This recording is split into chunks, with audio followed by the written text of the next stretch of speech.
Mr. Thompson, you've been one of the heroes of British folk rock at the beginning. To me. Okay.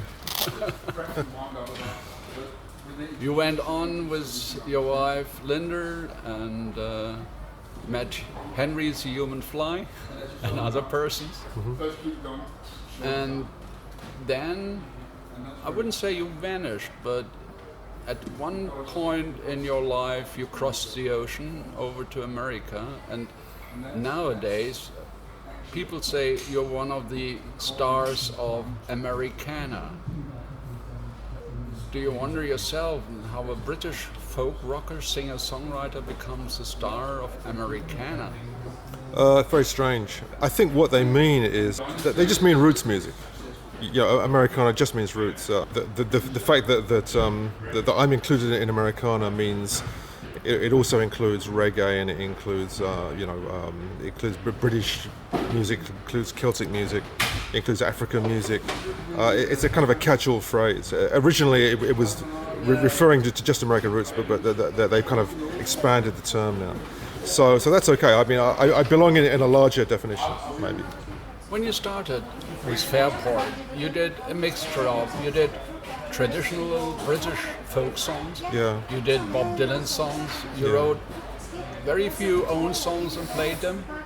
Later, you co-wrote with your wife songs, and now, to me it is like becoming older, you turned into a real singer-songwriter, telling the people of your thoughts, of your feelings, which you haven't done when you were younger. Do you think it needs to be older to tell people about things which have happened, you've met and seen? Maybe it helps to be older. I think your perspective changes. I think I think I wrote some good songs when I was younger, but they're different. They're different kinds of songs. Sometimes in the 60s you could be more obscure in your writing, that was kind of accepted.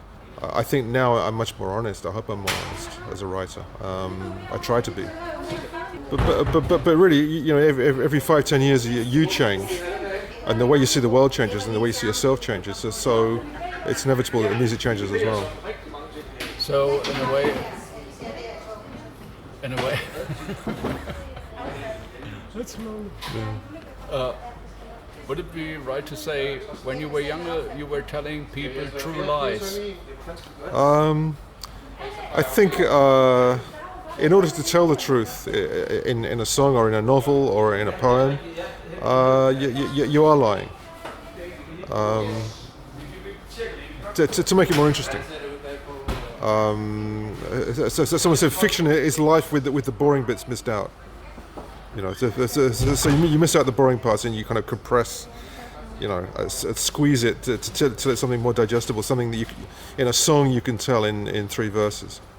So yes, you are lying to some extent, but in order to be honest. When you started doing music, people always thought Richard Thompson is one of the guitar heroes. Then he came on with a band. Now you're going both sides. You're playing just acoustic sets, just on your own, and playing electric with a band. Which of the sides is the one you really love? I mean, I love it all. For me, I love to have the contrast between playing acoustic and playing electric. So I don't get bored. I don't get stuck in a rut. And maybe it's good for the audience as well, because you can play to an audience. 1 year you come acoustic, and then the next year you come electric, and you're playing a whole different set of songs. So it keeps it maybe fresh for the audience as well. But wouldn't you say that one side is the real Richard Thompson, and the other side is the, I wouldn't say commercial, but the more pop side of Richard Thompson? Yeah, but the pop side is real too. It's all real. Have you ever wanted to be a pop star? No. What did you want it to be? Well, popular without being a pop star. But in the late 60s, you could be an album artist. You didn't have to be a chart-topping act. You could actually make a big impression mostly selling albums, and I think that was something that we used to aim for then, and it's something that I still aim for now. Is to have that audience that stays very loyal, and that listens to you in a longer form, not just a short form. Or we listen to a whole album perhaps of you. To me, that's a kind of ideal thing. I mean, if I envy people, it's probably people like Neil Young, who has been successful without compromising very much at all, and he seems to have ploughed his own furrow, and he has an audience, and he also has some impact. He has some standing in the music business. But you have too. Yeah, but not as much as him. On the other hand, with your family, you have a son who makes a little bit of, it takes some part of your popularity to him. Mm-hmm. Does it bother you? No, it's good. It's good. It's a good thing. Are you proud of him? Yeah, absolutely. Yeah, he's great. It doesn't hurt to come from a musical family. Because that gets the door open for you. After that, you have to deliver. You have to show what you can do, and be your own artist. But everyone needs help to get to that first step. Don't you ever feel tired of going on stage more or less every other night? Don't you feel like, now I'm going to retire, have a little home somewhere and plant my flowers and water them? Well, I do that anyway. With the music going on? Yeah, I mean, I get weeks off. Sometimes I get a whole month off or something where I can do the gardening. I can get the garden nice and in order and everything. I think it's a great privilege to be a musician. And to be a performer and to go on stage and people turn up and see you. And sometimes they clap, they're lucky enough to clap. Sometimes they even buy your records. I think it's fantastic. It's incredible. It's such an honor, such a joy. I have the best job in the world. With nearly 50 years of music business. Yeah. Nearly. Yeah.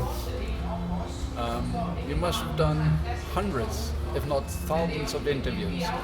Probably. Was there ever, or is there a question you would have liked to answer but nobody has ever asked? No. No, people have asked every conceivable question, I think. Would you remember which question was the question everybody or most of the people asked? Most common question is probably why did I leave Fairport Convention? People still ask me that. But that's okay. I mean, there's a generation after Fairport who didn't know of all the times they don't. It's fine. It's a practical question. I can give a practical answer. Okay, let's go to Fairport. Just for one thing. Okay. Which is the record you love most? Fairport record, probably Unhalf Bricking. Why is that? Because I think it's the most fulfilled. You start out a record, you have an intention, and then at the end of the recording process, you think, well, I think we got most of it, or you think, well, we got half of it, or you think, well, we didn't get it.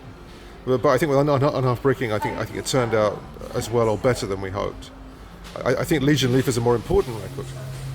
But I would have liked to have gone back and changed some things on that. Could you imagine doing one of these records, Unhalf Bricking, let's say Unhalf Bricking, nowadays, just on your own, with your own interpretation, without any other musicians fiddling around?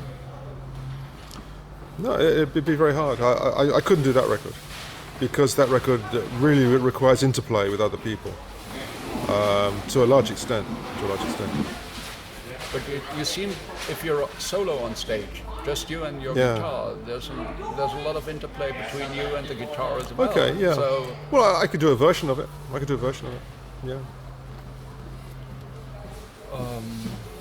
If there would be a little ferry, who would grant you one wish to come true, what wish would that be?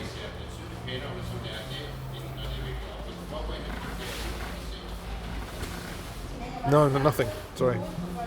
I have everything I need. You're happy as... Well, I accept the world as it is. And I'm content with where I find myself. I'm not satisfied with myself. So I could wish to be a better person. Maybe that's all. But that's too vague. It's too vague. Okay. Thanks a lot for the interview. Thank you. Thank you very much.